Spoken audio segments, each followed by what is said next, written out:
Vamos a abrir nuestras Biblias en Romanos capítulo 11,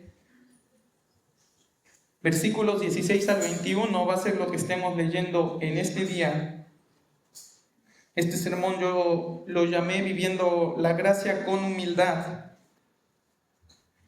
Romanos 11, 16 al 21, y lo vamos a leer alternadamente.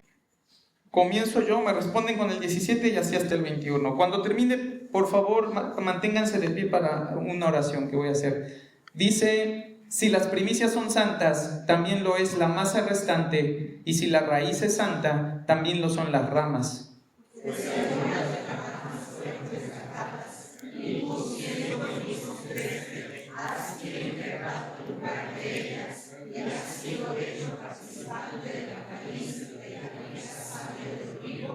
No te jactes contra las ramas, y si te jactas, sabe que no sustentas tú a la raíz, sino la raíz a ti.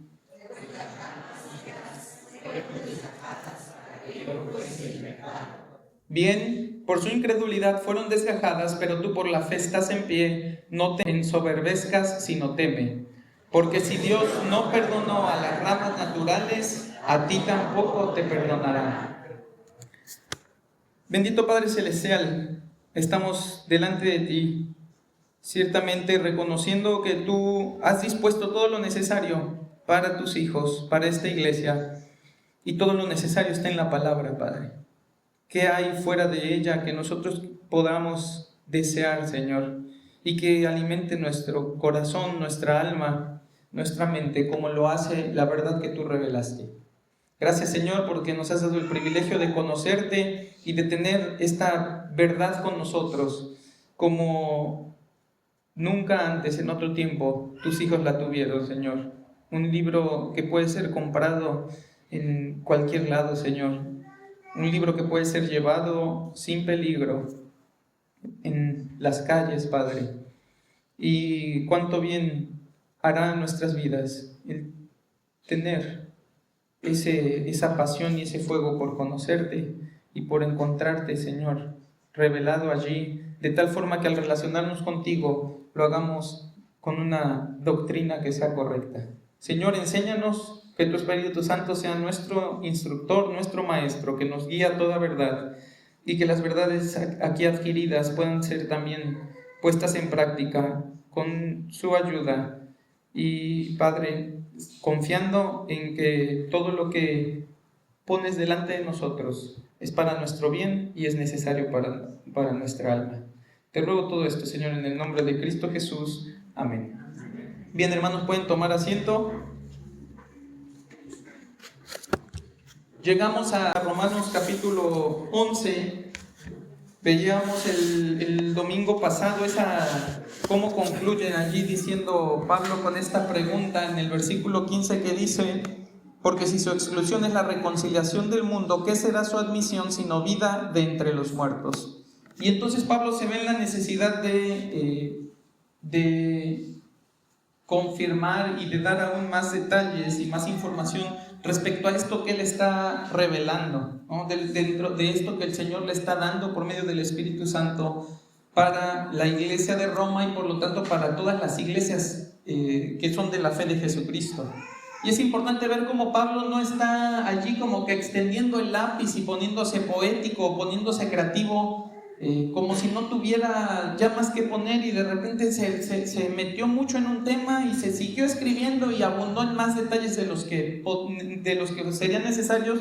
Más bien es ver cómo en esa disposición de todos los recursos y todos esos medios de gracia que Dios tiene, Él concede, y ya vamos avanzados en este capítulo, pero Él va concediendo aún más y más información, más detalle, que es necesario que nosotros estudiemos y que nosotros aprendamos, porque revelan consistentemente el carácter y el plan de Dios en relación a la redención. Entonces vemos cómo Pablo va profundizando más, no caminando un camino que él se propuso andar, sino el camino que el Espíritu Santo dispuso que anduviera para revelarnos con tanto detalle como fuera necesario las determinaciones de Dios respecto a la salvación de sus escogidos.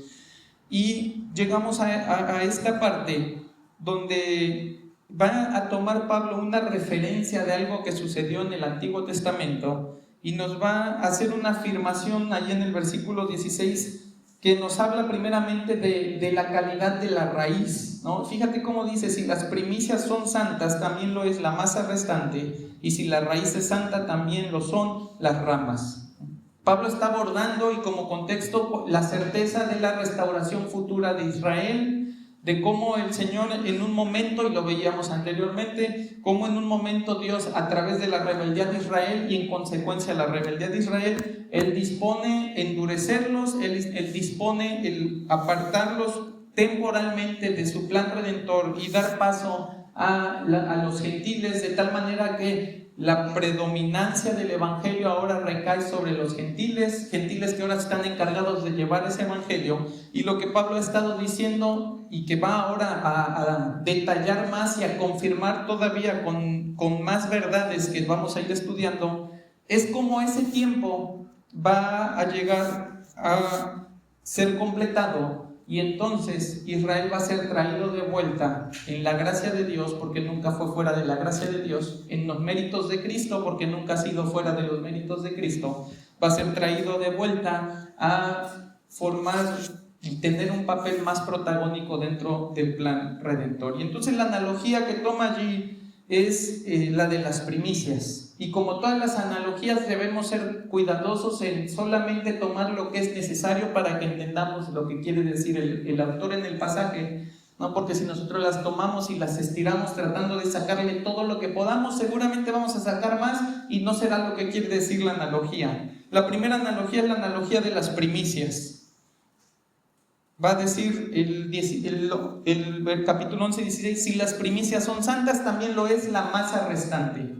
Fíjate, y debes de entender aquí que santo quiere decir apartado. Santo no es una cuestión como comúnmente lo podríamos pensar, que es alguien que no hace nada malo, ¿no? Ese es el concepto general de santidad. El que nunca se equivoca, ese es santo.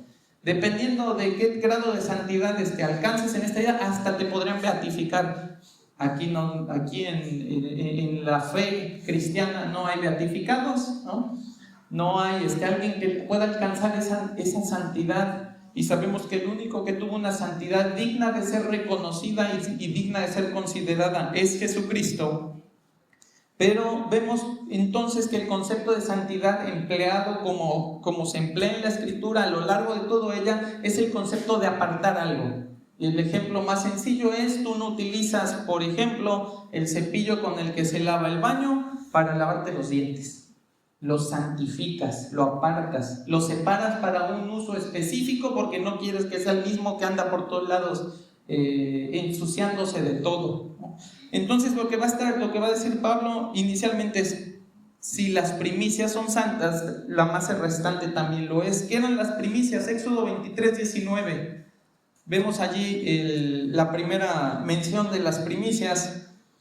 Y dice Éxodo 23, 19: las primicias de los primeros frutos de tu tierra traerás a la casa de Jehová tu Dios. Fíjate cómo tiene que ver las primicias, y se entiende por la raíz de la palabra como lo primero. Y no solamente lo primero, sino lo primero que se le presenta a Dios.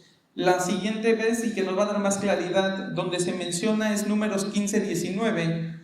Dice: cuando comencéis a comer el pan de la tierra, ofreceréis ofrenda a Jehová. De lo primero que amaséis, ofreceréis una torta en ofrenda, como la ofrenda de la era, así la ofreceréis. De las primicias de vuestra masa daréis a Jehová ofrenda por vuestras generaciones. Entonces fíjate cómo dice: pues tú vas a preparar tu pan, vas a preparar tu masa, y de esa masa que tú prepares vas a tomar una primera porción, las primicias, la vas a, del tamaño más o menos de la ofrenda de una era, para que sepas cuándo tienes que apartar, y se lo vas a dar a Jehová en ofrenda por todas tus generaciones. Fíjate, por todas tus generaciones. Entonces se entiende por primicia la porción apartada por el israelita para ofrecerlo en ofrenda a Dios como reconocimiento de su señorío, porque para hacerlo primero te debes de reconocer la autoridad de quien te lo pide, ¿no? Si viene, no importa quién venga a tu casa y te dice: dame de lo más rico que tengas en tu refrigerador, no se lo vas a dar. Pero si viene tu esposo, ¿no? Y te dice: oye, sácate esas costillas de cordero que compramos y házalas, pues las quiere el marido, las vamos a sacar, ¿no? Yo las estaba guardando para la fiesta, pero si las quiere ahorita, las sacamos ahorita. Entonces fíjate cómo dentro de ese concepto de primicias hay un reconocimiento del señorío. Si Dios es quien lo pide, a Dios se le tiene que dar, ¿no? Pero además hay un reconocimiento de su provisión, porque darle esa primera parte es decir, pues si ya me dio todo esto, ¿no? Yo le voy a dar a Él la parte que Él me pide y que le corresponde, ¿no? Y una confianza que viene posteriormente de decir, no me va a faltar esa primicia. El Señor después me lo va a proveer nuevamente, de tal forma que siempre tendré lo suficiente, como leíamos en el pasaje que compartía nuestro hermano Sergio, que cuando habla de las ofrendas, donde dice, teniendo siempre en todo lo suficiente. Nosotros a veces pensamos en esa idea de que ofrendarle a Dios es quitar de lo que tenemos, cuando en realidad es darle de lo que abundantemente nos da, de lo que ya tenemos en suficiencia, ¿no? Entonces, ahora que el israelita solo ofreciera la primera porción de la ofrenda, y eso es bien importante entenderlo porque eso es lo que está diciendo Pablo aquí, que el israelita ofreciera solo la primera porción, esa primicia en ofrenda a Dios, no significa que el resto de la masa, ¿sí?, no le pertenecía a Dios y no era provisión de Dios. El apartar una primicia para Dios era solo una representación de la santificación total del resto de la masa. Uno no decía, bueno, Señor, tú me diste esta primicia y todo lo demás lo conseguí yo. No, uno decía, Señor, tú me diste todo. Tú me has bendecido en todo, tú me has provisto todo. Yo te doy esta parte, pero esta otra parte sigue siendo tuya. Tú me la estás dejando a mí para mi consumo, para el consumo de la familia, pero sigue siendo tuya. Eres tú, Señor, de esa otra parte, ¿sí? Y eres tú proveedor de toda esa parte, ¿no? Entonces fíjate cómo esa acción de apartar la primicia no santifica la primicia como tal. Toda la masa es santa, y eso es lo que está diciendo Pablo aquí. Si la primicia es santa, es decir, apartada, si la primicia es apartada, el resto de la masa que es santa también, está apartada. Vuelvo al ejemplo de las ofrendas, ¿no? Y yo los he animado siempre a los hermanos y los que están de visita, ustedes notarán que no hacemos el típico ejercicio de pasar sobres o de pasar una bolsa donde todos meten las ofrendas. Allá atrás hay una caja donde animamos a todos los hermanos que están buscando al Señor y vivir en congruencia con su fe, a depositar allá atrás las ofrendas conforme a lo que el Señor les prosperó, no por necesidad ni con tristeza, ¿no? Y a lo que nosotros los animamos es a decirle, hermano, aparta de lo primero que tú generas, aparta de lo primero de tus ingresos. No te esperes a ver cuánto hay en tu bolsa para decir, esta es mi ofrenda a Dios. No le des las sobras, dale las primicias.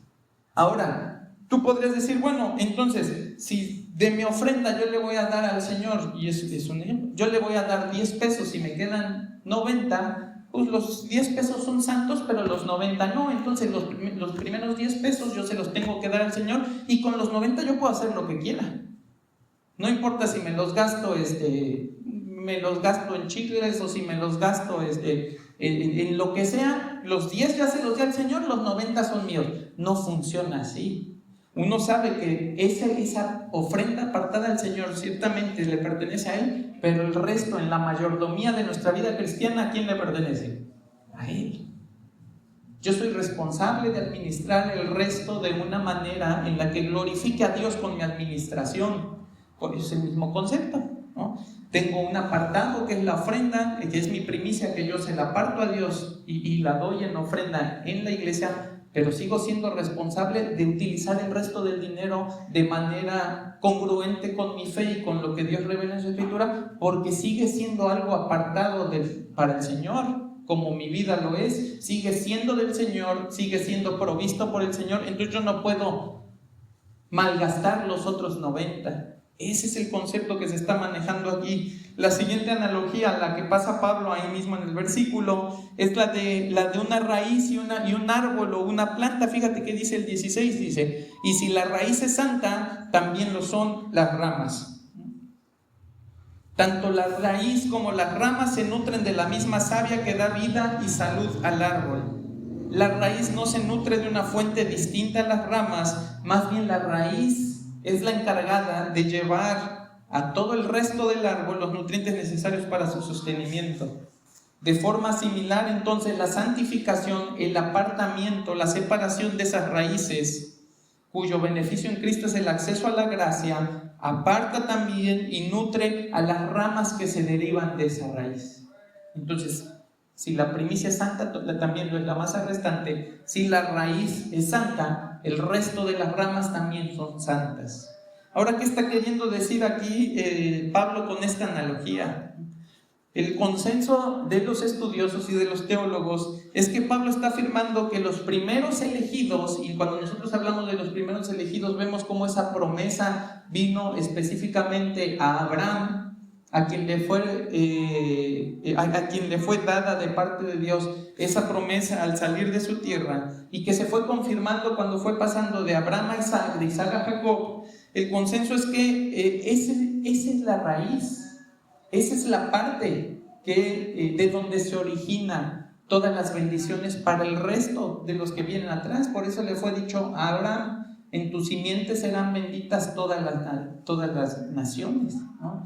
Entonces, fíjate cómo lo que nosotros estamos viendo aquí con estas analogías es decir, si en las determinaciones de Dios el Señor decidió apartar para Él a esas primicias, a esa raíz, el resto es igual que esa raíz, el resto es santo, el resto está apartado también para los propósitos redentores de Dios, y esa primicia o esa raíz representa fielmente a toda una masa o a todo un árbol que también ha sido apartado. El futuro de Israel, ese Israel nacional, tras su conversión, será pasar a formar parte ahora de ese Israel espiritual que hoy está conformado por los patriarcas y su descendencia, que ha permanecido fielmente al Señor, que ha pertenecido, que ha sido apartada, que ha vivido en fidelidad a Dios. ¿Por qué? Porque el Señor los guardó para ello, los apartó para ello. La implicación es simplemente una confirmación del carácter benevolente del Dios inmutable, que no abandona en su desgracia a cualquiera que haya elegido para ser receptor de sus promesas, y que por lo tanto, y lo que ha estado diciendo Pablo, es que Él no ha cancelado el alcance de las promesas hechas a los padres para la nación de Israel. Y como resultado de esta afirmación, ahora Pablo se dispone a combatir lo que podría generar en nosotros una ignorancia o una jactancia ignorante, que podría brotar de pensar que aquellos que el Señor ya desechó son menos que nosotros y nosotros somos más que ellos. Que los que el Señor escogió para hoy estar en su gracia, que somos tú y yo y el resto de los creyentes alrededor del mundo, tienen algún tipo de dignidad distinta, ¿sí?, a aquellos que Él escogió anteriormente. Y entonces llegamos a este pasaje en el versículo 17 y nos va a revelar otra verdad. Dice: pues si algunas de las ramas fueron desgajadas, y tú, siendo olivo silvestre, has sido injertado en lugar de ellas, y has sido hecho participante de la raíz y de la rica savia del olivo, no te jactes contra las ramas, y si te jactas, sabe que no sustentas tú a la raíz, sino la raíz a ti. Entonces, lo que está diciendo Pablo aquí es: ¿qué sucede con millones y millones de israelitas que a lo largo de los años, y como consecuencia de su rebelión contra Dios y del rechazo de Jesucristo, hoy están viviendo y padeciendo y pagando las consecuencias de sus decisiones en la condenación eterna, lejos de la gracia de Dios, ¿no? ¿Dónde queda en ellos la relación con la promesa hecha a los padres, ¿no? Porque ¿dónde quedó? Si dice que la raíz es santa y las ramas también son santas, ¿qué pasó con todos ellos, ¿no? Y fíjate qué va a decir allí. Pablo dice: pues si algunas ramas fueron desgajadas. Ciertamente aquellos que han rechazado a Dios a través de su conducta idólatra y contumaz fueron sometidos a un severo juicio por oponerse a esa gracia. Y ellos solo representan a algunos, no representan al total del pueblo elegido. Son ellos mismos los que a lo largo del tiempo han sido consumidos por el juicio de Dios en su endurecimiento. Y tú podrías decir: bueno, pastor, eso ya se lo sacó de la manga. Vamos a ver Jeremías 11, 16 y 17. Fíjate qué dice allí. Dice: olivo verde, otra vez el concepto del olivo. Olivo verde, hermoso en su fruto y en su parecer, llamó Jehová tu nombre, le está hablando Israel, le dice, te llamé olivo verde, eras hermoso en tu fruto y en tu parecer. A la voz de recio estrépito hizo encender fuego sobre él y quebraron sus ramas. Porque Jehová de los ejércitos que te plantó ha pronunciado mal contra ti a causa de la maldad que la casa de Israel y la casa de Judá han hecho, provocándome a ira con incensar a Baal. Ahí está. Este es el momento en el que sucede la determinación de juicio de Dios. ¿Qué dice? Yo te planté, eras hermoso, un olivo verde, fructífero, ¿no? Eras bello a la vista, ¿no? Pero ¿qué hiciste? Decidiste adorar a otros dioses. Decidiste ir en pos de otros dioses. ¿Y qué es lo que ha hecho Dios? Fíjate cómo dice, a la voz de recio estrépito hizo encender fuego sobre él. Ahí está el castigo. Esas son las ramas desgajadas. Esas son las ramas que se quebraron. Dice, hizo encender fuego sobre él y quebraron sus ramas, porque Jehová de los ejércitos que te plantó, esa es la raíz. Ese es el momento en el que Abraham recibió las promesas. Esa es la raíz que nutre todo lo demás. Dice, porque Jehová de los ejércitos que te plantó ha pronunciado mal contra ti. Fíjate qué interesante es. No consume el Señor todo el árbol. ¿Qué consume? Las ramas. Quiebra las ramas. No seca el Señor el árbol, solamente quiebra las ramas. Lo veíamos la vez pasada, fue hace 15 días en Mateo 21:43, cuando vemos que esos labradores fueron también rebeldes y vieron a los que enviaba el Señor de la era, el Señor de la hacienda. Mataron también al hijo. ¿Y qué es lo que les dice Jesús a través de esta enseñanza en Mateo 21:43? Dice, por tanto os digo que el reino de Dios será quitado de vosotros y será dado a gente que produzca los frutos de él. Entonces lo que está diciendo Pablo es, hay una savia, hay una raíz, hay un árbol, de ese se derivan todas esas ramas. Las ramas que fueron rebeldes, ¿qué hizo el Señor? Las quebró, las cortó, las consumió, las separó, ¿sí? De eso, pero no destruyó todo el árbol. Y lo que sucede con todos esos millones y millones de israelitas que rechazaron al Mesías y rechazaron la gracia incluso antes del Mesías y la siguen rechazando hoy después del Mesías, es que se volvieron parte de esas ramas que fueron quebradas, viviendo las consecuencias de sus decisiones, pero también las consecuencias de las determinaciones divinas que por su rebeldía, como va a decir antes. Y yo te animo que si es la primera vez que estás escuchando este pasaje, puedas regresar y puedas leer los pasajes anteriores, los versículos anteriores, porque ahí Dios y Pablo va explicando todo, va explicando cómo Dios va haciendo cada cosa para glorificarse a través de todo esto. Pero vemos cómo ese Israel endurecido por su rebeldía está pagando las consecuencias de su pecado, como siendo quebradas las ramas. Pablo ahora fíjate qué interesante, ahora de repente aparece allí un olivo que es silvestre. Un olivo que es silvestre. Quiere decir que no está conectado a ese árbol. Quiere decir que es un olivo, pero de ahí, del campo, ¿no? Y fíjate cómo va a decir Pablo ahí en el 17, dice, pues si algunas de las ramas fueron desgajadas y tú, siendo olivo silvestre, has sido injertado en lugar de ellas, ¿a quién se está refiriendo? A los gentiles, no a los que vienen de la línea israelita, de esa elección nacional de Israel, sino a los gentiles. Dice, y tú siendo olivo silvestre, has sido injertado en lugar de ellas. Esos olivos silvestres que somos tú y yo, ajenos a las promesas del pacto, ahora han sido injertados y colocados en las mismas promesas que tenían las ramas originales, participando de la raíz y de la rica savia del olivo. Y si la raíz es santa, entonces ¿qué son los que son injertados? Santos. Son tomados de donde estaban, son puestos e injertados en este árbol, en esta planta, y entonces participan, y esa es la bendición de los gentiles.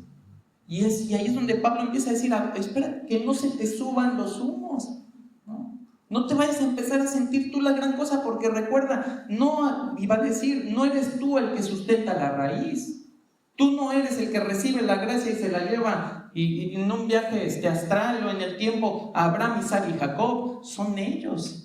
los que por haber recibido la promesa y en la fe de Jesucristo y en la fe de Dios, sustentan que tú y yo estemos hoy injertados en ese árbol.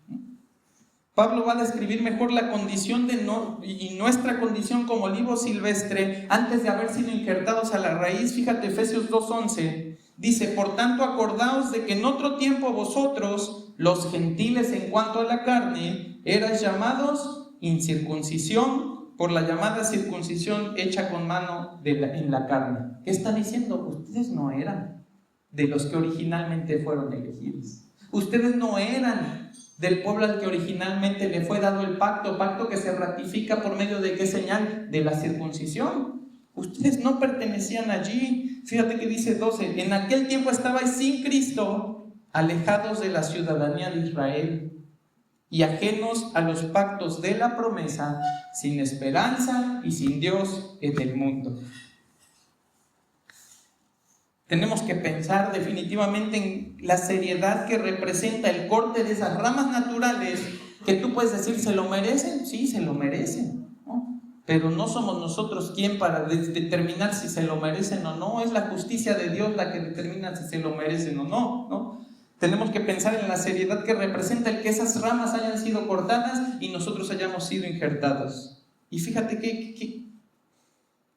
con qué claridad, a la luz de este pasaje, a la luz de lo que vemos en el Antiguo Testamento, podemos entender Efesios 2:11 y 12. ¿No? Mira cómo era nuestra condición fuera del pacto. ¿Qué hicimos nosotros para pertenecer a Él?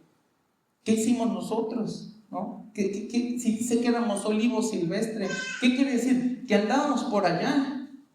No era como que el árbol que estaba junto y que de repente se entrelazó con el que estaba ahí elegido por Dios y se pegó tanto que de repente crecieron allí y ya no se diferenciaron uno de otro. No teníamos relación alguna con ese primer pacto que Dios hizo con Abraham, Isaac y Jacob. No teníamos nosotros acceso a esa gracia.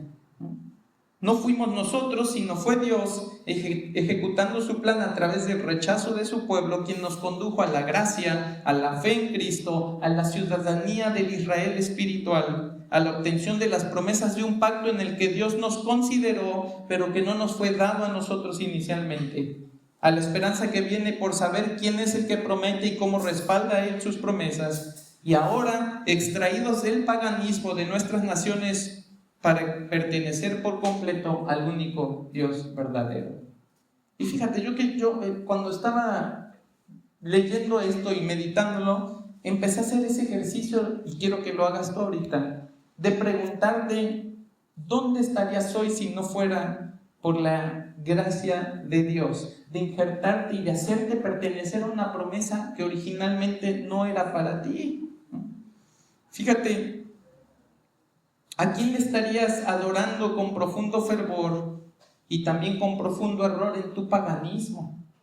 A lo mejor estarías adorando a la Virgen María, a lo mejor estarías adorando a la muerte, algún iluminado de una secta donde se aprovechan de ti. A lo mejor seríamos adoradores de Quetzalcóatl, de Huitzilopochtli, ¿no? A lo mejor estarías adorándote a ti mismo, con tu humanismo, con tu pensamiento moderno que seduce al hombre para decirle, pues tú vales más que todo lo demás, ¿no? Vales 1000, ¿no? Entonces, a lo mejor estaríamos adorándonos a nosotros mismos, ¿no? O a lo mejor estaríamos adorando a otra persona que no tiene ninguna superioridad moral, ¿no? Que no es digno de ningún tipo de reconocimiento, pero que por nuestro corazón tan perverso y tan pecaminoso, ¿sí?, nos rendimos a adorar a esa persona como si fuera wow, ¿no? Y eso es lo que vemos en las relaciones amorosas actuales. Es un tipo de adoración que si es de ida y de vuelta, pues es una de las mejores relaciones que el mundo te puede ofrecer, pero la mayoría de las veces nada más funciona de un lado para otro, uno adorando a otro, ¿no? O uno adorando a otra y otra adorando a uno. Fíjate cómo dice y termina diciendo el Efesios 12, sin esperanza y sin Dios en el mundo. Eso es lo que está diciendo Pablo, y te está diciendo, acuérdate de que en otro tiempo ustedes, los gentiles, eran ¿qué? Y eran todo eso. Y estábamos en esa condición, sin esperanza y sin Dios en el mundo. Fíjate cómo No somos obligados a meditar en ese primer mandamiento de la ley con la que Dios emplaza al hombre que busca relacionarse adecuadamente con Él y le dice en Éxodo 23, no tendrás dioses ajenos delante de mí. Fíjate de dónde nos toma el Señor, de no tener un Dios, ¿no? De no tener al Dios verdadero y posiblemente estar sirviendo a otros dioses, a llevarnos a su comunión, a su gracia, a su favor y a poder relacionarnos con el Dios que sí es verdadero. Y tenemos que pensar en eso, hermanos. Tenemos que pensar de dónde nos tomó Dios, de dónde nos sacó para hacernos participantes de esta rica savia, que es lo que dice Romanos 11, de esta rica savia que nutre a todo el árbol, que le da vida, que lo sustenta, de tal manera que, y lo hablábamos hace rato, no importa cuáles sean las pruebas que vengan, no importa cuál sea el fuego por el que nosotros seamos pasados y las aflicciones, nosotros sabemos que estamos injertados y que nada nos puede separar de Él. Fíjate cómo no somos nosotros, no dice allí que le hayan brotado renuevos a ese árbol. No es como que ahí estaba escondido, nada más que todavía no había salido y de repente se asomó y ahí vienen todos los gentiles. No, dice que fuimos injertados. Es muy claro, es de no pertenecer a pertenecer, de no ser parte de a aparecer ahora en una cosa que tú y yo ni siquiera sabíamos. A lo mejor andaríamos todavía con taparrabos y con lanzas y llevando cosas en vez del DHL, llevando paquetes corriendo de una ciudad a otra. Fíjate a lo que nos ha llamado el Señor, de dónde nos sacó. De una ignorancia, no solamente una ignorancia general, sino una ignorancia del Dios verdadero. Y allí es donde nosotros fuimos injertados, allí es donde el Señor por su gracia nos colocó dentro de ese olivo y nos hizo recibir de esa rica savia. ¿Qué es la rica savia? Es la gracia de Jesucristo, es el amor de Jesucristo vertido por nosotros en la cruz. Entonces, hermano, ¿qué tiene? ¿A dónde tiene que llevarnos esto? Y ese es el pensamiento. O sea, si yo antes era un olivo silvestre y ahora he sido injertado en este olivo y soy nutrido con la rica savia del Evangelio, de la gracia, del amor de Dios, ¿cómo vivo? Porque muchas veces estamos injertados en la gracia, estamos injertados en el olivo, pero queremos seguir viviendo como olivos silvestres. Sin ley, sin Dios, sin que nadie nos diga qué hacer. Nos comprometemos con Él cuando nosotros queremos y cuando no queremos que nos deje en paz porque estamos por nuestro lado. Eso no es estar injertado en el olivo. Eso no es pertenecer a la gracia, eso no es ser nutrido por el Evangelio. ¿No? Más bien estamos como que allí rascándole a ver si nos podemos pegar al árbol de alguna manera, ¿sí? Por nuestras justicias, pero no hemos sido injertados a ese olivo por la gracia del Señor.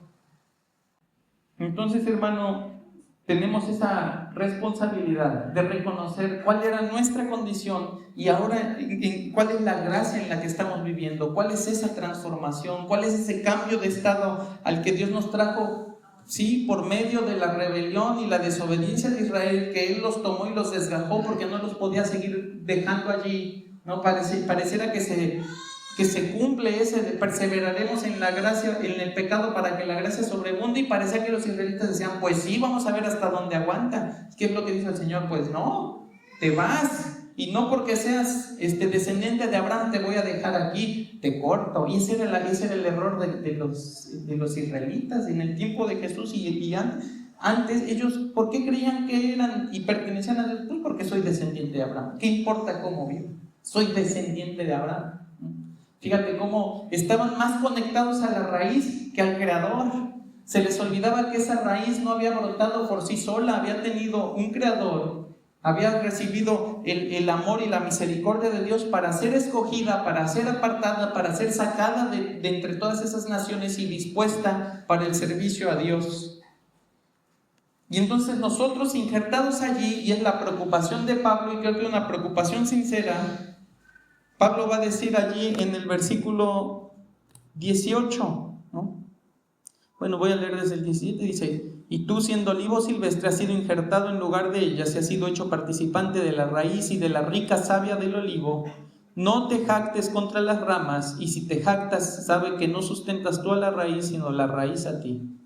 Pues las ramas dirán, fueron desgajadas para que yo fuese injertado, bien, y les está diciendo, pues sí, ¿no? Por su incredulidad fueron desgajadas, pero tú por la fe estás en pie. No te ensoberbezcas, sino teme, porque si Dios no perdonó a las ramas naturales, a ti tampoco te perdonará. Lo que Pablo les está diciendo es, sí, ya estás conectado al árbol, pero acuérdate que no eras rama natural, eras un olivo silvestre, ya estás injertado, ya perteneces a, dice, pero no, por favor, dice, no te jactes contra las ramas.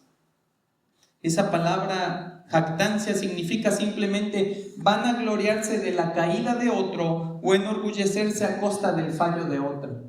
Es como de, no conforme con que ya estoy aquí, pues me tengo que burlar del que perdió. Esa es la jactancia. Es no estar satisfecho con la gracia que me hace pertenecer al olivo, sino que todavía perteneciendo a decir, mira, qué brutos, ¿no? Qué brutos esos israelitas que teniéndolo aquí todo lo perdieron y ensoberbecerse de ello, y enorgullecerse de ello como si tuviera sido un tipo de rama distinta a la que ellos fueron. La ordenanza es a no menospreciar a Israel, siendo nosotros beneficiados directos de su tropiezo. ¿Cómo hemos de menospreciar a aquellos a quienes Dios no menosprecia? Y recordemos cómo dice la palabra, que Dios no quiere la muerte del impío. ¿Dónde dice eso? Fíjate, Ezequiel 33:11 es donde Dios dice que Él no quiere la muerte del impío, ¿no? ¿A quién crees que se lo está diciendo? ¿A quién se lo está diciendo Dios?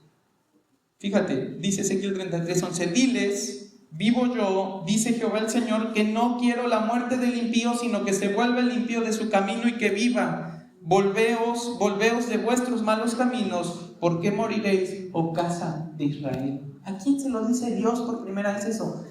A Israel. A Israel.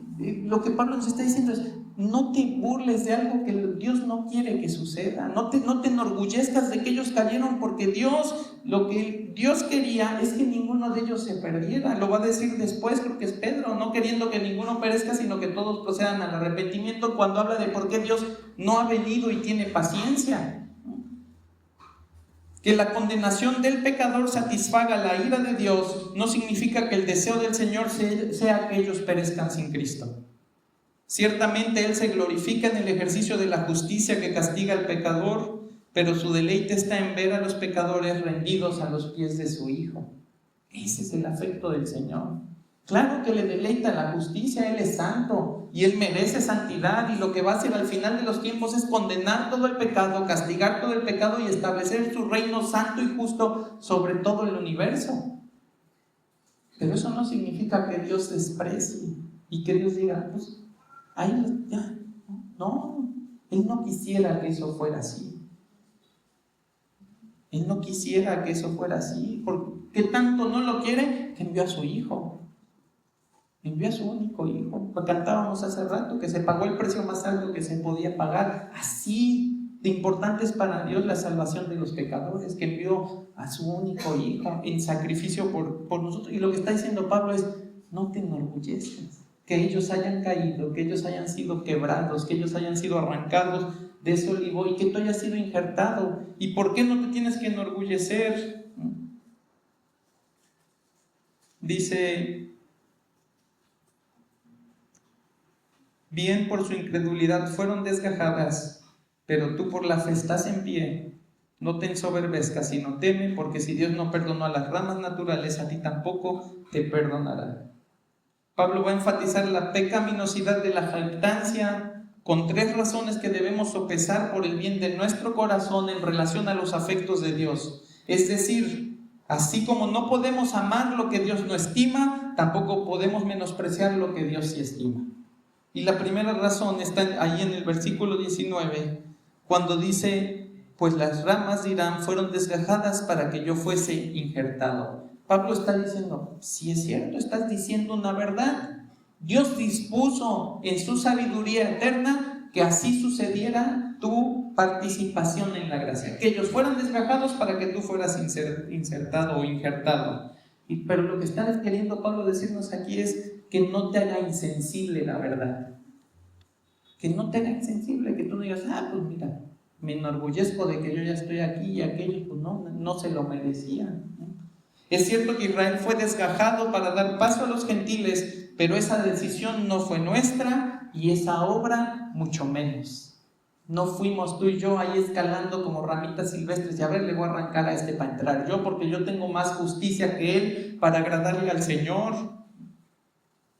Esa voluntad es la voluntad de Dios obrada por Él mismo. Nosotros no participamos en ello y por lo tanto debemos ser precavidos en la manera en la que afirmamos esa verdad. No es con orgullo, sino con humildad. No es con burla, sino con angustia. No es con menosprecio, sino con gracia. Y vemos Pablo cómo decía que sufría por ellos, que se angustiaba por ellos, que robaba por ellos para que fueran salvos, ¿no? ¿Cuánta urgencia tenemos nosotros? No solo de los israelitas, sino de cualquier otra persona. ¿Cuánta angustia nos causa su perdición? ¿Cuánta angustia nos causa su condenación? ¿Qué puede ver el mundo en mí? Ese mundo que no tiene conocimiento de Cristo, que no tiene fe en Jesucristo. Una arrogancia que no les permite ver la gracia de Dios. Un celo por mi pureza que no me permite tener oportunidades de evangelizar. Soy tan santo que yo no me doy oportunidad de conocer gente nueva sin Cristo a quienes pueda predicarles el Evangelio. De repente ahora es en la santidad. Ya no es ser apartados con un propósito, sino ser apartados nada más para no ensuciarnos, ¿no? Como si el que llegara con los vestidos más limpios va a ser el más digno en el día en el que el Señor nos llame. No somos dignos nunca. Somos dignos por la justicia de Cristo, por la pureza de Cristo y de sus obras. ¿Nosotros qué? Tenemos que ir por ellos. ¿Cuántos vivimos nuestro cristianismo así, orgullosos? Y no, pues mira, está pagando sus consecuencias. Así vive y está cosechando todo lo que sembró como si no tuviéramos corazón. Como si no nos doliera ver a la gente que se pierde. ¿Qué dice que hizo Jesús cuando vio a las multitudes? ¿No? Dice que tuvo compasión de ellas porque estaban desamparadas y dispersas como ovejas que no tienen pastor. Pero nosotros no, nosotros los vemos de reojo y nos seguimos, pobrecitos, ¿no? Ay, que se sigan en sus fiestas, que sigan haciendo sus relajos. Yo me voy derechito al cielo, ¿no? Que no me estorben, ¿no? No vaya a ser que alguno me jale duro del pie y ya no llegue a alcanzar lo que tengo. No es ese el propósito, no es ese nuestro llamado. No es ser jactanciosos con nuestra salvación, que ni siquiera tengamos interés de saludar a una nueva persona, de conocer, de interesarnos por su vida, de tal manera que un día podamos predicarle el Evangelio. Platicaba el hermano Mero el otro día que vino, no, el propósito no es evangelizarlos, el propósito es hacerlos discípulos. ¿Y qué crees? Eso no se logra en media hora en la que tú lees el Evangelio con maestría. Eso se logra con el tiempo, con interés, resolviendo problemas, ayudándoles en sus necesidades, orando por ellos, preguntándoles cómo vas. De tal manera que junto con la predicación del Evangelio, ¿sí?, lo que tú vas viendo que sucede en la vida de las personas es precisamente la obra del Señor para traerlos a Él. Y cuando tú vas escuchando de ellos que están viviendo, entonces les puedes predicar mejor el Evangelio. Platicamos en la semana con alguien que nos ayuda ocasionalmente en casa, y un día ya, después de varias veces, yo dije, le tengo que predicar, y ya le prediqué ese día. Llegó esta semana y empezó a platicar y le pasó una cuestión a una tía mayor, tuvo un infarto cerebral, ahora no puede caminar y ella tiene que cuidarla, y se empezó pues sí, fíjate, ella, a pesar de no conocer a Dios y no tener su fe en Jesucristo, ella tiene una comprensión de Dios, podría decir, distinta a todos los demás. Ella tiene un respeto hacia la persona de Dios, una reverencia que no es común ver. Y se empezó a quejar, pero fíjate cuál era su queja. ¿Sabes de qué se quejó? De que su tía empezó a maldecir, de que su tía empezó a decir, ya me abandonó Dios, mira ya cómo estoy, ahora nada más soy un estorbo, ya mejor que me lleve la muerte. Y yo le dije, tía, a ver, tranquila, dice, tú sabes cómo has vivido, tú sabes que mereces lo que tú estás viviendo en este momento. Y yo decía, Le está casi predicando el Evangelio, ¿no? Solo falta que le introduzca, ¿no?, el concepto de Jesucristo, pero eso es lo que yo le tengo que enseñar a ella para que un día ella vaya y se lo predique a su tía. Pero esa era su queja, cómo se había atrevido a ella a blasfemar, y eso decía ella, a blasfemar contra Dios diciendo esas cosas. Y detrás de todo eso lo que ella tenía era dolor. Era el dolor de que tiene que trabajar todos los días de la semana, de que tristemente su esposo está sumido en el alcoholismo, ¿no?, de que pues, la única felicidad que tiene es su familia, y todavía le llega la carga de la tía, y esa era su queja, de que ya no teniendo más tiempo de dónde sacar para cuidar de todos los que tienen que cuidar, todavía le llega esto. ¿Qué es lo que necesita? Que le vuelva a predicar el Evangelio que le prediqué.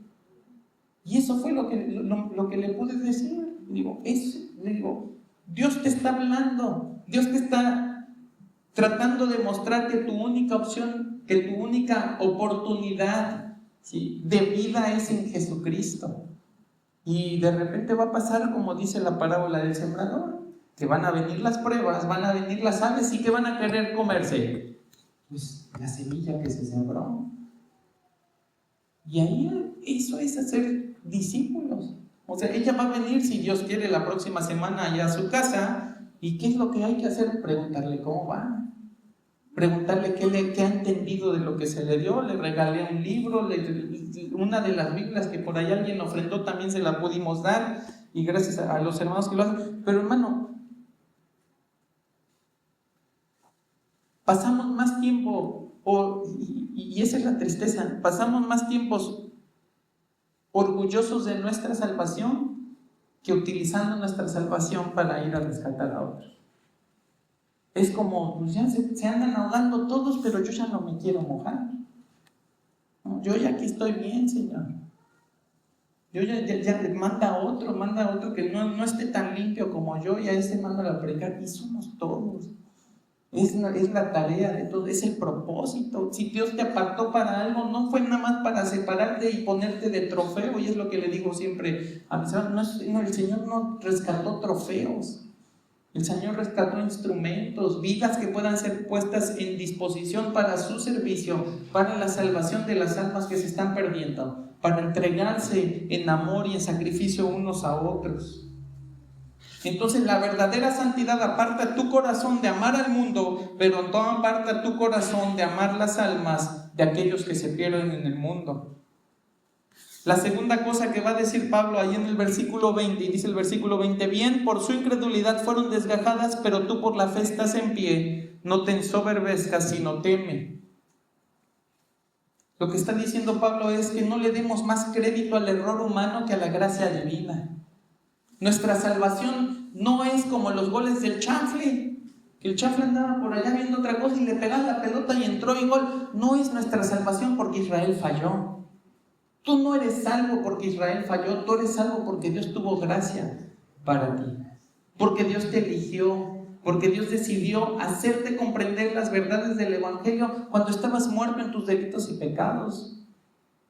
Entonces no le des más crédito al error del hombre y dejes de darle crédito a la gracia de Dios. Fíjate que dice Efesios 2:8, por gracia sois salvos por medio de la fe, y esto no es de vosotros, es don de Dios.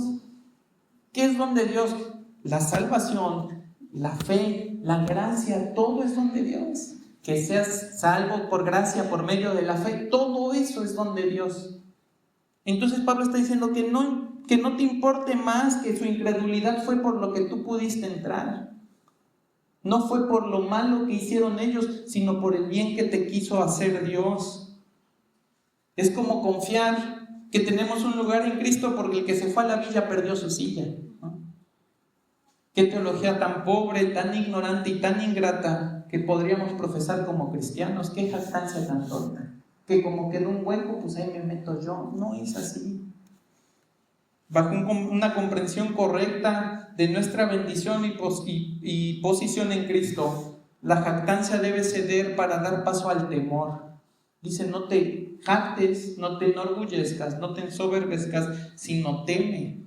Y literalmente temer quiere decir allí sentirse invadido por el miedo, ser presa del pánico, y le sucede a aquellos que temen un daño o un perjuicio. Entonces lo que Pablo les está diciendo ahí es que te tiemblen las piernas, porque no estás allí por ti. Lo único que te sostiene allí es la fe. ¿Y qué crees? Esa fe no vino de tu corazón. ¿Esa fe de quién vino? ¿Qué dice Efesios? Es regalo de Dios. En pocas palabras, Dios quiere que sientas terror porque Él es quien te sustenta dentro del pacto y conectado a la raíz y no tú. Sin su don de fe no eres nada ni tienes nada para permanecer conectado a la raíz, y eso debe de atemorizarte. Es una maldición confiar en ti y eso te debe de dar pavor.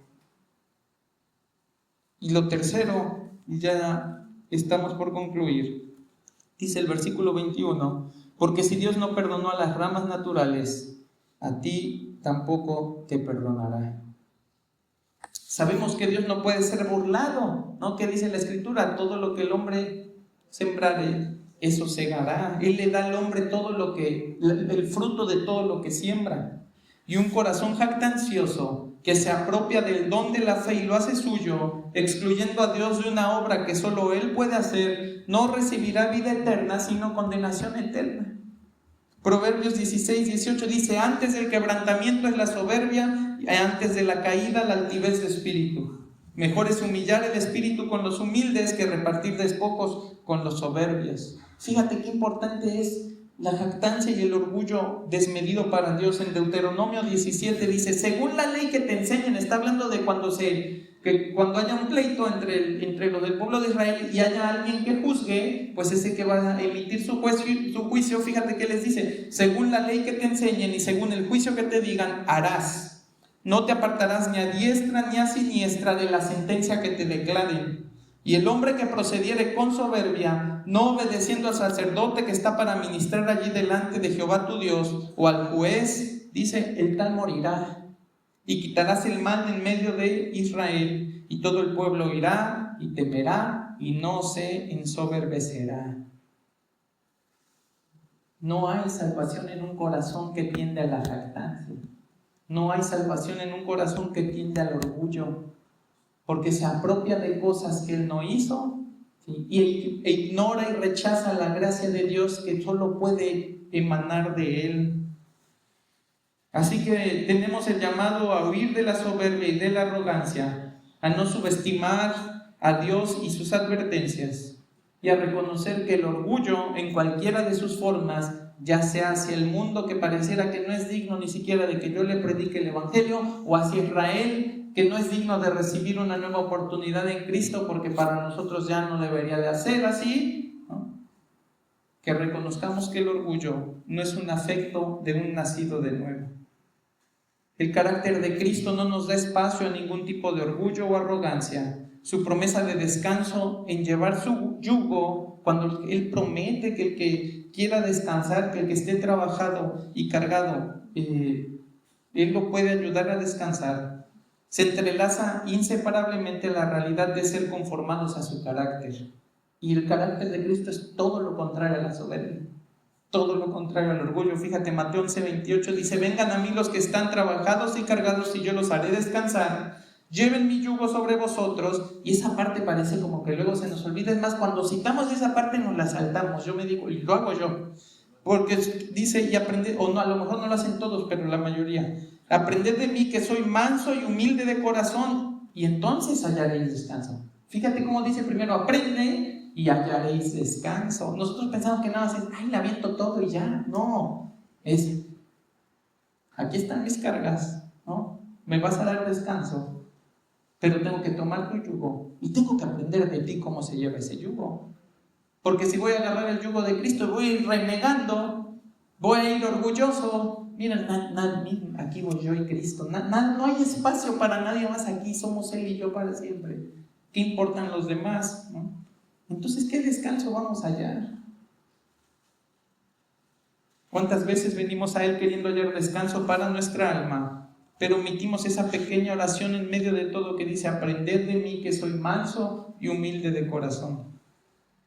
Queremos el descanso que ofrece Cristo, la libertad de nuestras pesadas cargas, la facilidad y ligereza del yugo del Señor, pero hay dos cosas que aprender para hallar ese descanso y dos cosas que necesitamos para poder ver con los ojos correctos a todo aquel que no está ahorita en la gracia. La primera de ellas es mansedumbre. ¿Y qué quiere decir mansedumbre? Dominio propio para ponerse en servidumbre sin perseguir la exaltación. No lo hago para que todos digan, este es el que se aguanta las 3 bocinas de la iglesia en una sola bajada, ¿no? Este es el que cada semana pide 2,000 folletos y hay que andarlos imprimiendo porque los reparte por todo. No, no lo hago para que la gente vea qué es lo que hago. No busco la exaltación de los hombres, busco el reconocimiento de Dios. En humildad, en disposición, en dominar mi propio yo para ponerlo en servicio a los demás. ¿Por qué? Porque duele poner el cuerpo en servicio a los demás. Es cansado. Si lo haces correctamente hay poco reconocimiento, hay poca consideración, es más pesado, ¿sí?, que muchas otras actividades que son reconocidas por los hombres.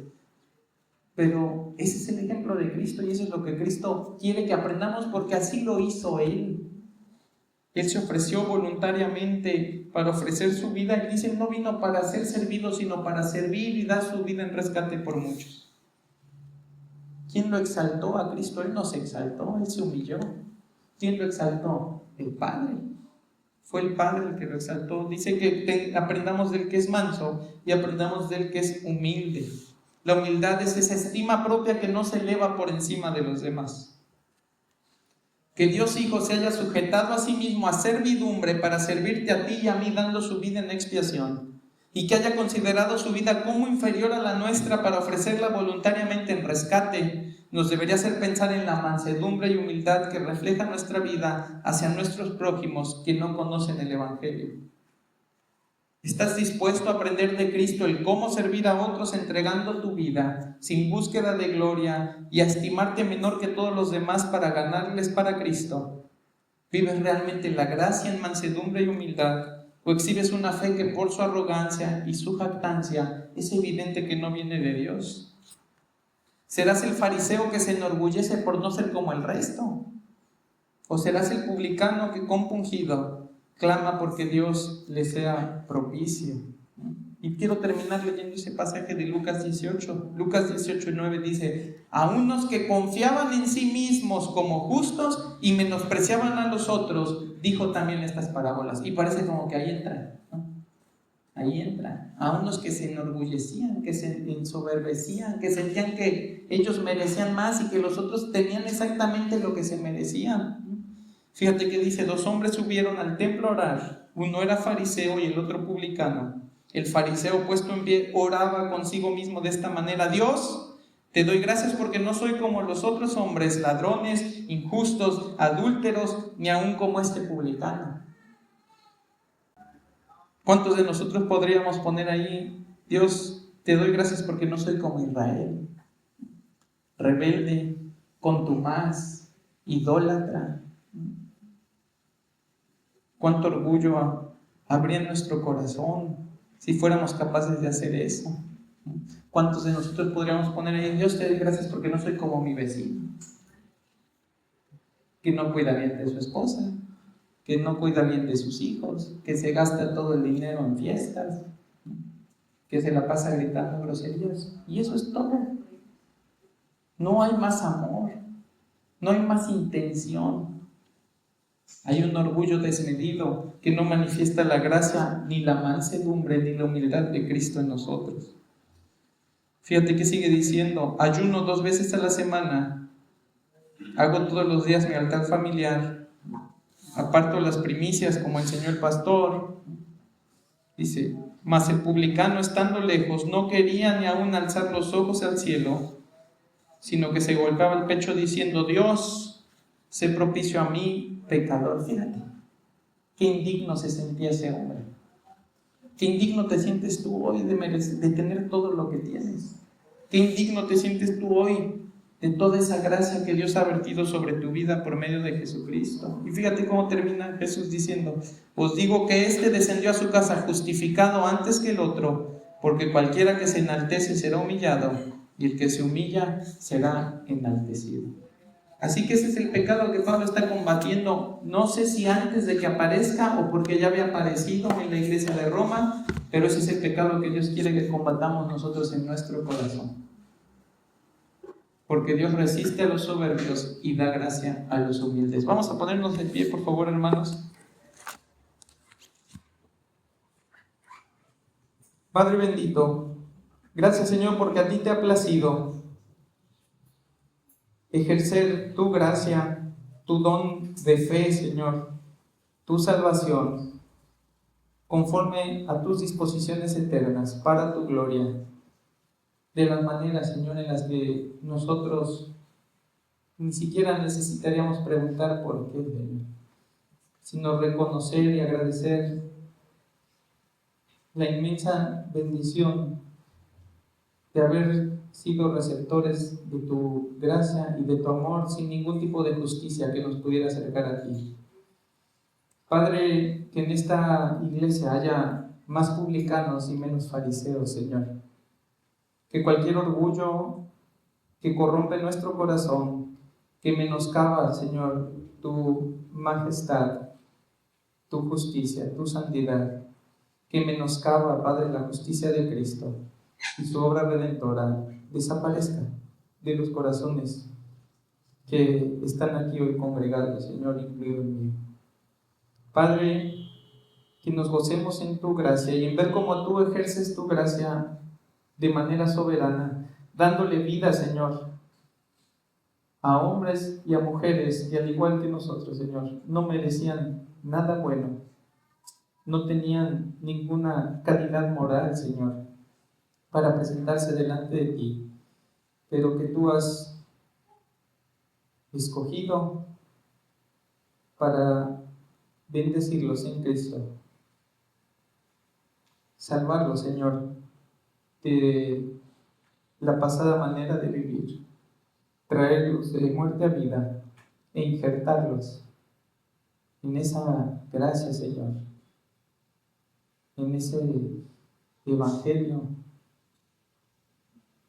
que corre a través de la elección que tú hiciste de un pueblo para ti, apartándolo, Padre, de este mundo, de los afectos de este mundo, de la contaminación de este mundo y de los propósitos de este mundo, y disponiéndolo para hacer tu voluntad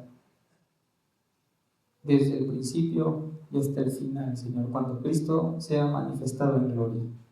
Padre, que tú, como ya lo has hecho, Señor, pero ahora con nuestro corazón también, dispuesto junto con el tuyo, sigas salvando a todos los que quieras salvar, de las naciones que tú quieras salvar, Señor, y que te siga glorificando la salvación de cada uno de nosotros por los siglos de los siglos. Amén.